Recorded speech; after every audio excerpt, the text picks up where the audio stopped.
오늘도 우리에게 주신 말씀을 통해서 여러분들이 힘을 얻고 위로를 얻고 또 하나님 앞에 은혜와 평강을 누려가시는 복된 시간이 되시길 간절히 축복합니다. 우리가 계속해서 빌립보서를 읽어가고 있습니다. 빌립보서는 사도 바울이 전도 여행 중 로마에서 1차로 수감되었다가 연금생활 말기에 썼던 옥중 서신 중에 한 권의 성경입니다.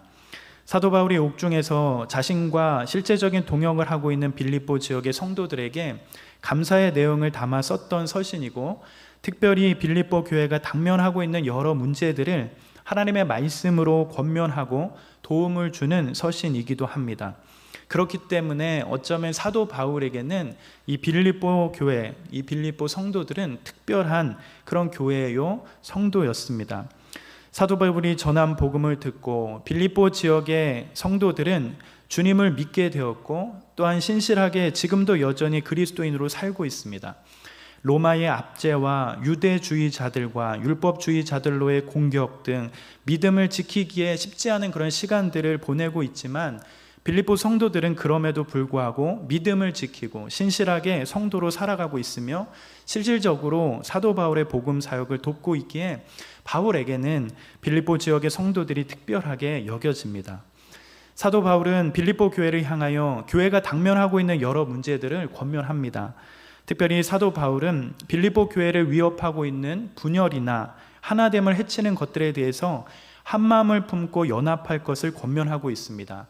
오직 그리스도의 복음에 합당하게 생활하라 권면하고 있으면서 아무 일에든지 다툼이나 허용으로 하지 말 것을 권면하고 있습니다. 그러면서 저번 주에 살펴보았던 것처럼 그리스도 안에, 또한 신자들 안에 추구해 나가야 할 것이 있는데, 그것은 오직 겸손한 마음으로 각각 자기보다 남을 좋게 여길 것을 권면하고 있습니다. 그 겸손은 우리 자신이 만들어낼 수 없으며 또한 윤리적으로 도덕적으로 만들어낼 수 있는 것이 아니라 바로 우리 마음 중심에 예수님의 마음을 품는 것, 오직 그리스도의 마음을 품는 것, 그것이라고 그렇게 말씀합니다. 하나님이신 그리스도께서 하나님과 동등됨을 여기지 아니하시고 오히려 종의 모습으로 낮아지고 비우시고 복종하시며 십자가에 죽기까지 복종하시는 그런 예수님의 마음으로 살아낼 것을 권면합니다. 그것이 바로 주님을 따르는 성도로서의 삶의 방향이며 삶의 태도요 모습임을 밝히고 있습니다. 빌립보 교회가 우애와 일치 속에 조화롭게 살기를 바랐던 사도 바울은 특히 성육신과 부활의 교리를 토대로 삼아 주님의 영광스러운 예를 들어 호소하고 있습니다. 그러면서 오늘 읽은 본문의 말씀이 나오게 되지요. 예수님의 마음을 품고 살아가면서 하나됨을 이루어가는 귀한 일을 해가면서 그 연결선상에서 그리스도인의 삶을 충만하게 살라고 호소하고 있습니다. 우리가 오늘 읽은 본문 말씀은 빌립보서 2장 12절과 18절의 말씀인데, 오늘은 특별히 빌립보서 2장 12절과 13절의 말씀을 중심적으로 살펴보면서 그리스도인으로서 충만한 삶으로 사는 것은 무엇일까? 그리스도인으로서 충만한 풍성한 삶은 무엇일까 하는 그 부분을 함께 생각해보고 함께 나누어 갔으면 좋겠습니다. 여러분, 오늘 읽은 본문 어떻게 출발하고 있죠? 빌립보서 2장 12절 말씀을 우리 다시 한번 읽어봤으면 좋겠습니다. 같이 한번 읽어볼까요? 그러므로 나의 사랑하는 자들아, 나 있을 때뿐 아니라 더욱 지금 나 없을 때에도 항상 복종하여 두렵고 떨림으로 너희 구원을 이루라. 사도 바울은 빌립보 교회와 성도들을 향하여 이렇게 이야기합니다. 그러므로 나의 사랑하는 자들아, 너희가 나 있을 때뿐 아니라 나 없을 때에도 항상 복종하여 두렵고 떨림으로 너희 구원을 이루라. 이렇게 말씀합니다. 내가 옥중에 있더라도, 때로는 내가 풀려나서 너희와 함께 있을 때만 너희가 그리스도인으로 살 수 있다라고 생각하지 말고, 내가 있든지 없든지 항상 복종하여 두렵고 떨림으로 너희 구원을 이루라고 도전하며 말씀하고 있습니다. 사실 이 본문은 신학적으로 많은 갈등과 논쟁거리와 토론거리가 되곤 하는 그런 본문입니다. 두렵고 떨림으로 구원을 이루라. 여러분, 이 문장을 보면, 이 성경을 보면, 이 본문의 내용을 우리가 한글이 적혀 있는 그 내용을 살펴본다면 여러분 어떤 느낌이 들지요? 두렵고 떨림으로 구원을 이루라 라고 하는 이 본문이 어떤 뉘앙스로 느껴집니까? 마치 구원을 자신의 어떤 행함이나 노력으로 구원을 이룰 수 있는 것처럼 비춰질 수 있습니다. 마치 구원을 이루기 위해서 있는 힘껏 최선을 다한다면 선물로 구원을 받는다라는 뜻으로 해석할 수도 있는 그런 뉘앙스가 있죠. 또는 마치 구원을 받았음에도 불구하고 자신의 어떠함으로 인하여 구원이 취소될 수 있는 듯한 느낌도 받게 됩니다. 이미 한 번 받은 구원이 취소될 수 있거나 구원이 없어질 수 있는 느낌을 주게 되지요. 그래서 어쩌면 매우 선행을 강조하고 행함이나 행위를 강조하게 만들기도 하는 그런 뉘앙스가 풍겨지기도 합니다. 그러나 여러분, 우리가 잠시만 생각하고 고민해 본다면 우리들은 이 본문을 그렇게 말하지 않고 있다고 금방 생각해 낼 수 있습니다. 만약에 구원을 어떤 선함이나 행위, 노력이나 수고를 얻을 수 있다고 말한다면, 혹은 이미 얻은 구원이 자신의 어떠함으로 인하여 취소되거나 없어질 수 있는 것이 된다면, 사도 바울이 지금까지 실제적으로 가르침을 본다면 그 모든 것들을 부인하거나 사도 바울의 그 뜻을 올바로 해석하지 않는 길이라는 것을 알 수 있게 되죠. 오히려 사도 바울이 말하는 구원에 대하여 반박하는 결론이 되게 됩니다. 더욱이 성경이 말하고 있는 구원의 본질에서 멀리 떨어지게 된다는 것을 알 수 있게 되죠. 성경은 구원을 그렇게 말하지 않고 있음을 알게 됩니다. 우리는 빌립보서 1장에서 이미 보았듯이 빌립보 교인들은 구원을 선물로 받았다고 말하고 있으며 그들은 이미 신실한 그리스도임을 밝히고 있습니다. 그들은 첫날부터 사도 바울이 갇혀있는 지금의 시간까지 복음을 위한 일에 참여하는 데에 대해 하나님께 감사드릴 정도로 그들은 이미 구원받은 백성이었습니다. 그들은 장차 구원을 얻어야 될 그리스도인이 아니라 이미 그리스도인이라는 것을 사도 바울은 1장에서 충분하게 분명하게 밝히고 있다는 사실을 알게 되지요. 또한 빌립보서 1장 6절에 따르면 여러분 어떻게 밝혀가고 있지요? 너희 안에서 착한 일을 시작하신 이가 그리스도 예수의 날까지 이루실 줄을 우리는 확신한다, 이렇게 고백하는 것을 알게 돼요. 즉 이것을 통해서 구원은 어떤 자격과 어떠한 취득을 얻는 것이 아니며 구원을 얻기 위해 합당한 공로를 쌓을 수 없다는 것을 분명하게 말하고 있다는 사실을 알게 됩니다. 구원은 일방적으로 하나님께서 주시는 것이죠. 하나님이 주시기 전까지 우리 쪽에서 할 수 있는 일이 하나도 없다는 것을 우리는 알게 됩니다. 구원이라는 그 자체가 우리 안에서 만들어낼 수 없는 것임을 분명하게 알 수 있게 되지요. 여러분, 성경은 구원에 대해서 어떻게 가르치고 있습니까? 신약 성경은 이 신약 성경의 말씀을 통하여 우리에게 구원을 가르쳐 가는데 구원을 어떻게 표현하고 있지요?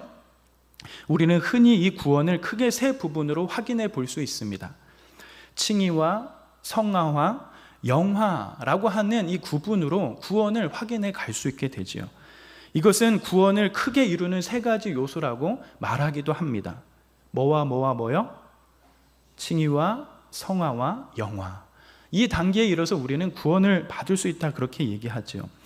신약 성경은 인간이 하나님 앞에 위롭다 하심을 얻은 일, 즉 그리스도 안에서 죄 없다 하심을 얻는 일에 대해서 말씀합니다. 하나님께서는 그리스도 안에서 인간을 용서하시죠.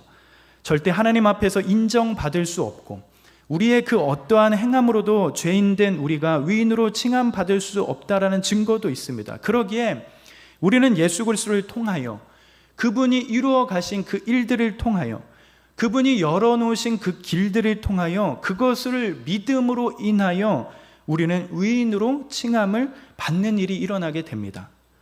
인간은 그리스도 안에서 믿음으로 위롭다 하심을 얻게 되는 거죠.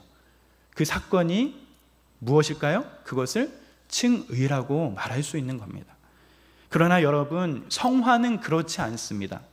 성화는 칭의와 다르다라는 거예요. 성화는 우리 안에서 진행되는 과정, 즉 완성으로 나아가는 과정이 있습니다. 성화는 지속적인 것인 반면 칭의는 단번에 죄 없다 여김을 받는 것이죠. 칭의는 그리스도의 의를 옷 입어 무죄한 자로 여김을 받는 것이며, 성화는 우리 안에 그리스도의 형상을 이루어 가는 것, 즉 우리의 오염된 본성이 청결해지고 순결해지고 깨끗해지고 완전해지는 것, 그것을 말하는 겁니다. 그래야 마침내 도달하게 되는 상태가 바로 영화인 것이죠. 모든 그리스도인의 삶과 죽음과 무덤을 넘어 죄와 악과 더러움에서 완전히 해방된 부활의 몸으로 하나님 앞에 서게 되는 날이 있다라는 거예요. 칭의와 성화를 넘어 우리의 영혼이 영화로워지는 그 날이 있다라는 겁니다. 영화에 이르는 길이 있다라는 거죠. 이것이 성경이 가르치는 구원이며 성도들이 그리스도 안에서 마땅히 누릴 수 있는 은혜의 여정이 되어집니다. 실제로 구원은 이 세 가지 요소가 다 포함되어 있다라는 겁니다. 다른 측면에서 살펴본다면 우리 그리스도인들은 어떤 의미에서 이미 구원받았으며 그리고 어떤 의미에서는 지금 구원을 받고 있으며 또 다른 의미에서는 장차 궁극적으로 구원을 받을 것입니다.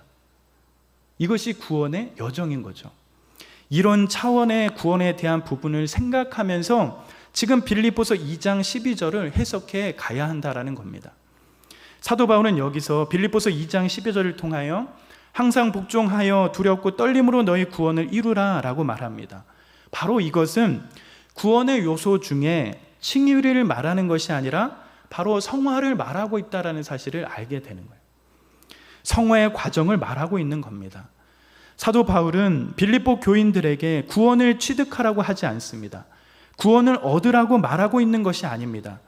죄 사함을 받고 하나님의 웃는 얼굴을 뵙기 위해서 죄책에서 풀려나기 위해 무슨 일을 하라고 말하지 않고 어떤 행위를 할 것을 말하지 않고 있습니다. 오히려 이미 위롭다 하심을 받았으니 무엇입니까? 그 받은 그 구원을 이루라고 말씀해 가고 있는 것이에요. 받은 구원을 이루어 가라.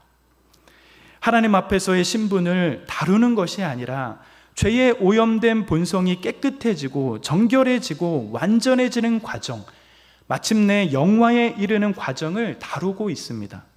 사도 바울의 관심은 우리가 이미 받은 삶을 완성하는 데 있다라는 것이에요. 이미 구원을 받았으니 구원을 받은 사람처럼 그렇게 살라는 것임을 우리는 알아야 합니다. 이미 받은 구원, 이미 예수 그리스도의 공로로 시작된 구원이 우리의 삶의 실제와 더불어 우리가 살고 있는 여러 현장에서 구체적으로 드러나고 경험되고 누려지도록 구원을 이루어가고 적용시켜가며 그 구원을 맛보고 경험하며 살아가려고 그렇게 도전하고 있는 것이에요. 어쩌면 과거의 영광에 만족하여 사는 것이 아니라 주님을 영접하고 회개하며 주님을 만난 그 순간에 취하여 사는 것이 아니라 오히려 하나님과의 관계를 돈독히 해나가면서 매일매일 자신의 믿음을 입증할 필요가 있다는 사실을 전하고 있는 것입니다. 물론 이와 관련해서 사도 바울은 두렵과 떨림으로 너의 구원을 이루라. 어떠한 명령을 하고 있죠? 이루라, 이런 명령을 하고 있어요. 이루라라는 이 단어를 사용했다는 점이 우리를 흥미롭게 만듭니다. 이루다, 여러분 이 말은 어떤 느낌이 있죠? 어쩌면 다시 말해서 성화는 저와 여러분들이 움직여야 할 일이라는 것을 말해가고 있어요. 다시 말해서 뭔가 능동적으로 우리 몸을 움직임을 나타내는 말이 이 단어에 담겨 있다는 뜻을 알게 되는 거예요. 성화에서 인간의 역할을 아주 수동적으로 생각하는 사람들이 있습니다. 아무것도 하지 않고 오직 믿음으로 위롭다 하심을 얻은 것처럼 성화도 그렇게 받으면 된다라고 말합니다. 믿음으로 위롭다 하심을 받은 것을 강조하면서 좀 더 나은 사람, 완전한 사람이 되기 위해 애쓰지 않고 노력하지 않고, 이것은 어쩌면 대다수의 그리스도인들이 저지른 큰 실수, 잘못이라고 생각되는 거죠. 가만히 성화의 과정을 따라가면서 자신을 맡기기만 하면 완전해진다는 겁니다. 그러나 우리가 확인할 것은 사도 바울은 두렵고 떨림으로 너희 구원을 어떻게 하라? 이루라 라고 말하고 있다는 그 사실을 알아야 한다는 거예요. 이루라라는 단어는 능동적인 명령으로 말하고 있다는 사실을 우리는 잊지 말아야 합니다. 나의 모든 노력과 행함과 수고로 그리스도인이 될 수 없다라는 말은 맞습니다. 칭의의 과정은 오직 하나님의 은혜 가운데 일어나는 일입니다. 그러나 이처럼 오직 하나님의 은혜로 그리스도인이 되었기 때문에 오히려 내가 동원할 수 있는 힘과 기력과 노력을 다해 그리스도인으로 살아가는 그런 삶이 필요하다는 사실을 잊지 말아야 한다는 겁니다. 선물과 같은 구원을 받은 자들은 오히려 감사함으로 드러내며 온전함을 추구하기 위해 부단히 수고하고 애쓰게 되어 있습니다. 여러분 선물 받아봤지요? 여러분 선물 받게 되면 어떻게 되지요? 자기도 모르게 어떻게든 받은 것에 감사하며 그렇게 표현하게 되는 그 힘들이 있게 되어지죠. 선물을 받으면 그렇게 되는 겁니다. 선물 받은 자가 어떻게 가만히 있을 수 있겠습니까? 어떻게든 받은 것을 감사하며 그 은혜에 부응하는 삶을 살지 않겠습니까? 무엇이라도 하게 되어 있습니다. 그리스도인이 된다는 것은 이렇게 행할 수 있는 신분을 얻었다라는 뜻입니다.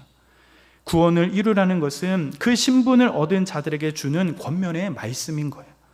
사도 바울은 우리에게 행하고 수고하고 애쓰라고 말하는 것입니다. 믿음의 선한 싸움을 싸우라고 말씀합니다. 로마서 6장 11절에서 말씀하는 것처럼 죄에 대하여 죽은 자로 여기며 하나님께 대하여 산 자로 여기라고 말씀하는 것처럼 우리의 삶과 실제와 현장에서 구체적으로 이 구원이 경험되고 누려지도록 적용시켜 가면서 죄에 대하여 죽고 하나님에 대하여 사는 것, 즉 이 믿음의 선한 싸움을 싸우라고 말씀해 가고 있는 겁니다. 과거의 영광에만 만족하여 그렇게 사는 것이 아니라 나는 예수님을 믿은 사람이야. 나는 이것도 하고 저것도 하고 봉사도 많이 했던 사람이야. 나는 열심히 예배도 드렸어. 이 정도의 그 삶에서 끝나는 것이 아니라 과거의 영광에만 매달려 있는 것이 아니라 하나님과의 관계를 돈독히 하면서 매일의 자신의 믿음을 입증할 필요가 있다라는 그 사실이 이 말씀에 담겨 있다는 그 사실을 알았으면 좋겠어요. 사랑하는 여러분, 사도 바울의 관심은 우리가 이미 예수 그리스도를 통하여 선물로 받은 삶을 완성하는 데 있습니다. 이미 주로 인하여 구원을 받았으니 구원을 받은 사람처럼 그렇게 살라는 것임을 우리는 알아야 합니다. 너희 구원을 두렵고 떨림으로 이루라. 이미 받은 구원, 이미 예수 그리스도의 공로로 시작된 구원이 우리의 삶의 실제와 여러 현장에서 구체적으로 드러나고 경험되고 누려지도록 구원을 이루어가고 적용시켜 가면서 맛보고 경험하고 살라고 그렇게 말씀해 가고 있습니다. 그것이 은혜 받은 자의 삶인 것이죠. 항상 복종하여 두렵고 떨림으로 이미 받은 구원, 그 예수 그리스도의 공로로 시작된 그 구원이 우리의 삶의 현장에서 구체적으로 드러나기를 사도 바울은 원하고 있다는 겁니다. 구원을 이루어갈 책임이 있는 우리들의 삶을 되돌아보면서 구원받은 우리의 삶이 어느 정도까지 되어가고 있는지, 그 구원이 우리의 삶 가운데 어느 열매를 맺어가고 있는지 우리의 삶을 되돌아보면서 이 도전 앞에 우리가 다시금 도전해 가는 그런 시간들이 되었으면 좋겠어요. 그러면서 그 다음 구절을 통하여 우리에게 구원에 대한 유익과 궁극적인 성화에 도움이 되는 말씀이 연결되어 나오게 됩니다. 구원의 문제에서 항상 하나님이 모든 주권을 행사하신다는 것을 빌립보서 2장 12절 다음에 13절의 말씀을 통하여 확인해 갈 수 있게 돼요. 여러분, 빌립보서 2장 13절 우리 같이 한번 읽어볼까요? 너희 안에서 행하시는 이는 하나님이시니 자기의 기쁘신 뜻을 위하여 너에게 소원을 두고 행하게 하시나니. 너희 안에서 행하시는 분이 하나님이시므로 그분의 기쁘신 뜻을 위하여 너희로 자원하여 행하게 하신다라고 사도 바울은 말씀합니다. 즉 구원의 문제에서 주도권은 누구에게 있는 것입니까? 바로 너희 안에 행하시는 이는 하나님이시다. 즉 구원의 문제에서 항상 하나님이 모든 주도권을 가지고 계시다고 말씀해 가고 있어요. 이미 받은 구원, 이미 예수 그리스도의 공로로 시작된 구원이 우리의 삶의 실제와 여러 현장에서 구체적으로 드러나고 경험되고 누려지도록 구원을 이루어가고 적용시켜가고 맛보고 경험하고 살아가야 할 우리의 모습 가운데 그 일을 마땅히 성도로서 그렇게 살아가야 하는데 그 중심 가운데 누가 있는 것입니까? 하나님. 항상 모든 주도권을 하나님이 가지고 계시다는 이 사실을 우리가 믿고 가야 한다는 거예요. 여러분, 이 사실이 얼마나 우리에게 유익이 되고 힘이 되는 말씀인지 모르겠습니다. 믿음을 가진 우리 안에서 행하시는 이가 하나님이신 이 자체가 우리의 삶 가운데 얼마나 위로가 되고 힘이 되는지 모르겠어요. 사랑하는 여러분, 성경에 따르면 사람은 죄와 허물 때문에 죽은 상태다라는 그 사실들을 표현해 갑니다. 우리의 상태가 죽은 것이지요. 대표적으로 에베소서 2장을 보면 이 위대한 교리의 배경들이 나오게 됩니다. 에베소서 2장 1절에 가면 이런 말씀이 있어요. 우리 같이 한번 읽어볼까요? 그는 허물과 죄로 죽었던 너희를 살리셨도다. 즉 성경 곳곳에서는 인간이 영적으로 죽은 상태요, 아무것도 하지 못한 상태가 되었다라고 그렇게 정의하며 표현해 가고 있어요. 또한 뿐만 아니라 로마서 8장 7절에는 우리들을 향해서, 사람의 그 영적인 그런 모습들을 향해서 이렇게 말씀을 해가고도 합니다. 우리 로마서 8장 7절 같이 한번 읽어볼까요? 로마서 8장 7절입니다. 육신의 생각은 하나님과 원수가 되나니 이는 하나님의 범에 굴복하지 아니할 뿐 아니라 할 수도 없습니다. 즉 인간을 향해서, 사람을 향해서 어떻게 표현하고 있는 것이죠? 에베소서의 말씀처럼 영적으로 죽은 상태일 뿐만 아니라 로마서의 말씀처럼 인간은 아무것도 하지 못할 뿐 아니라 오히려 아무것도 하고 싶어 하지 않는 상태임을 알게 됩니다. 이것은 무엇을 뜻하고 있는 것이죠? 사람의 마음 자체가 하나님에게서 멀리 떠났다는 것을 알게 됩니다. 하나님으로부터 떠난 상태를 표현하는 것이죠. 그러하기에 하나님을 더욱이 기쁘시게 할 능력이 우리 안에 없고 뿐만 아니라 그렇게 할 마음도 없다라는 사실을 드러내고 있는 거예요. 오히려 하나님과 대적이 되며 하나님과 같이 되려고 하는 그런 죄된 마음뿐이 우리의 마음 가운데 있다라는 사실을 드러내고 있는 거죠. 우리는 가만히 있으면 하나님 앞에 그런 마음뿐밖에 없다라는 겁니다. 하나님을 알지 못할 뿐만 아니라 어떻게 하나님을 기쁘시게 해야 하는지 도저히 알 수 없는 그런 증거들이 우리 가운데 있다라는 거죠. 그런데 여러분, 왜 우리는 하나님을 기쁘시게 하는 일에 관심을 갖게 되지요? 성경은 표현하죠. 하나님에 대해서 무관심하고 오히려 하나님을 배반하고 하나님을 알지 못하는 사람들이 우리였다는 사실을 드러내는데, 어떻게 우리 안에 하나님을 기쁘시게 하는 일들에 대해서 관심을 갖게 되지요? 왜 우리의 인생을 통하여 하나님께 영광을 돌리는 일에 집중하게 만들고 그런 일들을 생각하게 만드는 것이죠? 대체 우리에게 무슨 일이 일어났기 때문에 이러한 결과들이 반전되어 일어나는 것입니까? 무엇이 우리를 달라지게 만든 것이죠? 그것은 바로 하나님이 우리를 사랑하신 그 큰 사랑으로 인하여 말미암는 것이죠. 하나님께서 우리를 사랑하신 그 사랑에 힘입어 우리는 그렇게 할 수 있다는 겁니다. 하나님의 구원이, 하나님이 우리를 구원을 주도하셨기 때문에 그렇게 될 수 있는 것이죠. 하나님이 행하셨기 때문에 우리의 생각과 태도와 마음이 바뀔 수 있었다라는 겁니다. 그분께서 우리에게 새로운 생명을 불어넣으셨기 때문에, 새로운 생명을 허락하셨기 때문에 이제는 이전과 같지 않은 새로운 피조물로서 우리가 서 있을 수 있다라는 겁니다. 그렇기 때문에 우리의 생각과 마음이 전적으로 바뀔 수 있다라는 것이죠. 뿐만 아니라 여러분, 사도 바울은 계속해서 훨씬 더 놀라운 이야기를 하는 겁니다. 오늘의 말씀처럼, 13절의 말씀처럼 너희 안에서 행하시는 일은 누구시다? 하나님이시다 라고 이렇게 고백해 가고 있는 거예요. 하나님께서 우리 안에 행하신다라는 표현을 합니다. 외적인 일만 행하시는 것이 아니라 어디 안에서? 우리 안에서 내적인 일들을 위하여 하나님께서 우리 가운데 일하고 계시다고 그렇게 표현해 가고 있는 거예요. 하나님은 그리스도 안에서 우리의 본성 자체를 바로 잡으십니다. 우리 안에서 우리 존재의 깊은 곳에서 하나님이 성령을 통해 무엇인가 계속적으로 일하고 계시다라는 거예요. 거기서 더 나아가 빌립보서 2장 13절 하반절에 말씀이 되어 있는 것처럼 자기의 기쁘신 뜻을 위하여 너희에게 소원을 두고 행하게 하신다라고 사도 바울은 고백하고 있다라는 사실입니다. 내게 있는 모든 선한 갈망, 기독교적인 사고와 열망이, 이 모든 것이 다 하나님에게서부터 온다라고 그렇게 선포하고 있는 거예요. 하나님께서 내 의지를 다스리시고 내 갈망과 소망과 열망과 사고를 불러일으키시며 복 돋우신다라는 그런 뜻이 담겨 있어요. 선한 일을 하고자 하는 소원조차도 하나님께로부터 나온다라는 겁니다. 신자들 안에서, 또한 그리스도를 믿는 자들 안에서 실제로 선을 선택하는 일이 일어나도록 도우시고 역사하시고 행동하시도록 인도하신다라고 말씀합니다. 여러분, 이런 일이 어찌 가능할 수 있겠습니까? 하나님을 향하여 무지했던 자들입니다. 선이라고 찾아볼 수 없었던, 영적으로 죽었던 우리들에게 어찌 이런 일이 일어날 수 있겠습니까? 도저히 우리 마음과 생각 속에 선한 것이라고 하나라도 찾아볼 수 없는 그런 사람들인데 어찌 우리 안에 선한 갈망과 기뻐하는 일들을 할 수 있는 그런 일들이 일어날 수 있게 되는 것입니까? 여러분, 이것이 은혜이죠. 이것이 기적입니다.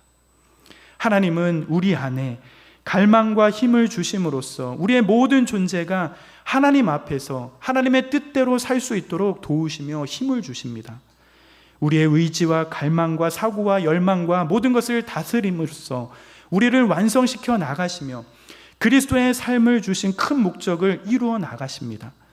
하나님께서는 우리의 의지를 설득하시고 우리에게 거룩한 갈망을 주심으로써 이런 일들을 하게 만드십니다. 우리 안에서 행하심으로써 구원을 이루고 싶다는 갈망과 열정을 불러일으키십니다. 우리의 구원의 모든 주도권을 하나님께 만들어 가십니다.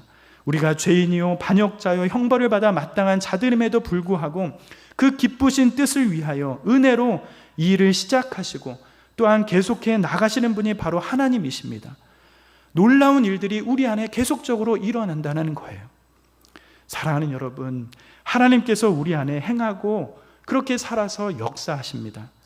우리 안에 활동하셔서 우리로 하여금 하나님을 기쁘시게 해드릴 그런 염원을 만들어 가시고 실천하게 하시는 분이 우리 안에 계시다라는 겁니다.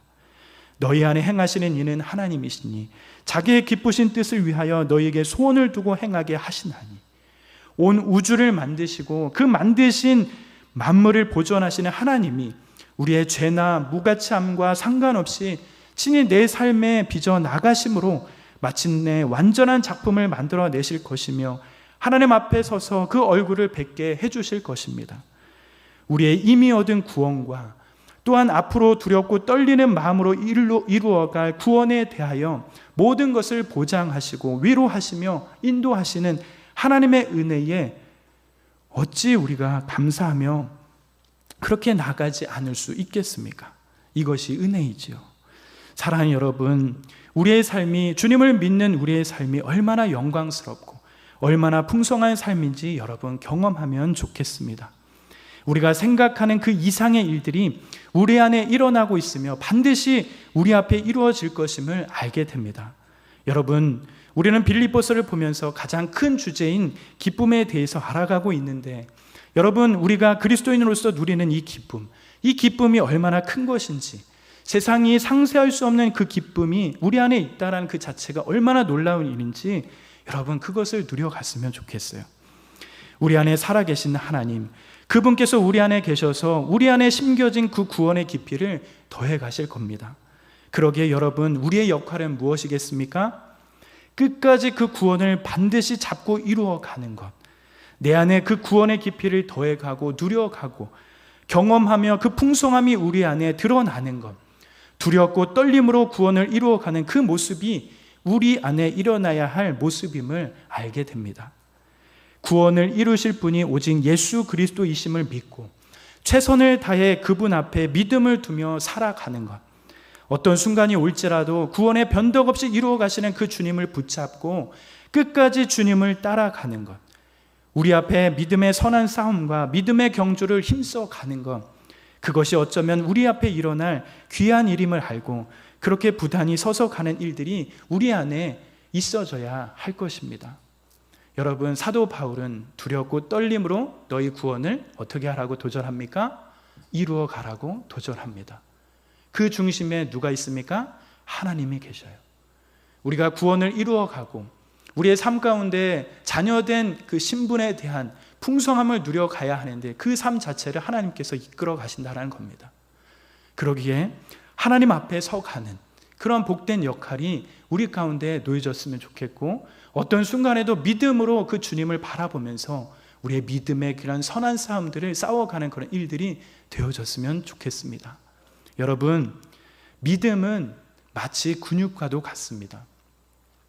여러분, 근육을 키우고 몸을 단련하는 일이 얼마나 인내가 필요하고 시간이 필요하고 얼마나 큰 에너지와 시간이 들어가는지 여러분들 잘 아실 겁니다. 그런데 반면 여러분, 살이 찌우는 거는 얼마나 어렵죠? 어렵지 않죠. 살 찌우는 건 너무 쉽습니다.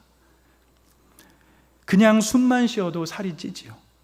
근육을 키워가려면 얼마나 부단한 훈련과 인내의 시간들을 보내야 하는지 여러분 잘 알 겁니다.